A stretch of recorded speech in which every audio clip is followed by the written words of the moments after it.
Hello everyone, good morning. It's your friendly host, ichino-ani, here. Today is September 4th, a lovely Thursday.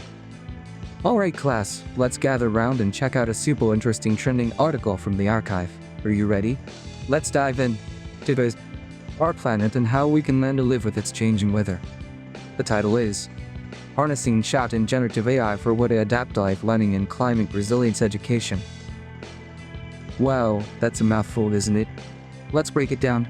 The curl is Hi, Earth Sieve, Hardboard Sing 405.17,646 long. It's long. So everyone, we all know that the weather has been a little strange lately, right? Sometimes it's super hot, or it rains a whole lot all at once. This paper is trying to solve a big problem. How can we learn to adapt to these changes? It's not enough to just read about climate change in a book. We need to learn what to do right here where we live. This is called climate resilience education. It's like learning to be a superhero for our environment. So the clever researchers in this paper created a new system to help us learn. They call it FACS, which stands for Future Atmospheric Conditions Training System.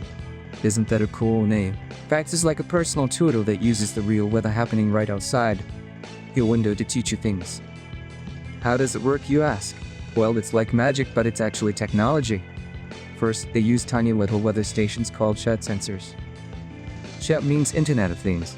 Just think of them as little robots that can feel the temperature, the humidity, how wet the air is, and how bright the sun is. These little robots send all that information to a computer. Then, the second part of the magic comes in generative AI. You've probably heard about AI, right? It's the smart brain of the system. This AI looks at the real-time weather data and creates a special learning challenge just for you. It's not a boring, one-size-fits-all quiz. It's a quiz adapted to your specific place and time, and to make sure the AI gives good, factual advice. It uses a special technique called RAG, that's Retriever Augmented Generation. Think of it like this. Instead of the AI just guessing the answer, it first does an open book test. It looks up information from a special library, called a knowledge base, to make sure its answers are correct and helpful. This is super important so it doesn't make things up.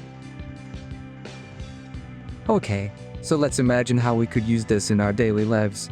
I want you to close your eyes and picture this. First, let's think about a farmer. Imagine you're a new farmer trying to grow grapes for the very first time. You open the FACS app on your phone. The app knows it's 35 degrees Celsius and really humid in your field right now. It pops up a challenge. Bro, it's hot and sticky today. This kind of weather can affect your baby grapevines. Here are 4 things you could do. Which one is the best choice?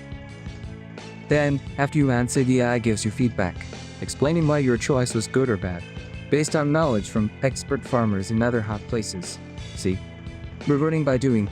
Based on your environment, here's another one, for all of us living in cities. Imagine an app for disaster preparedness. Oh, the little Arctic sensor in your neighborhood detects that it's raining super heavily, or phone buzzes. It's the FACS app. It says alert, heavy rain detected. This increases the risk of flooding in your area. Here's a quick quiz to make sure you're prepared. What is the first thing you should do to protect your home? This strays a scary situation into a learning moment, making everyone safer. And one more. This is a really kind one. Think about our grandparents or elderly neighbors. An earth sensor in their home detects a sudden heat wave. The app could send a gentle, friendly reminder on their tablet. Hi there, it's getting quite warm today. A friendly reminder to drink a big glass of water. By the way, do you know the early signs of heat stroke? Let's learn together. This uses technology to provide personalized health education and care, which is just wonderful. So how is this FACS system different from other things we already have? That app just tells you the temperature. FACS takes that information and asks, okay, so what are you going to do about it? It makes the weather interactive. And what about other learning websites? They have great videos and articles, but they're the same for everyone. FACS is special because it's play-based. The lessons are about your place, right now. The learning is connected to the real world around you. Some people also use virtual reality or VR to show what climate change might look like in the future. That's really powerful for making us aware. But facts is different because it's about the present. It connects us to the real weather we are feeling on our skin and helps us learn what actions to take today. So in the end, this paper shows us a new, exciting way to learn. It combines indoor weather sensing robots and a smart AI brain to create a personal weather tutor. It helps us build a deeper connection with our local environment and empowers us with the knowledge to adapt and be resilient. What a fantastic idea for the future of education. That's all the time we have for today, everyone. I hope you learned something new and exciting. Keep being curious. This was your host, ichino-ani, signing off. Bye-bye.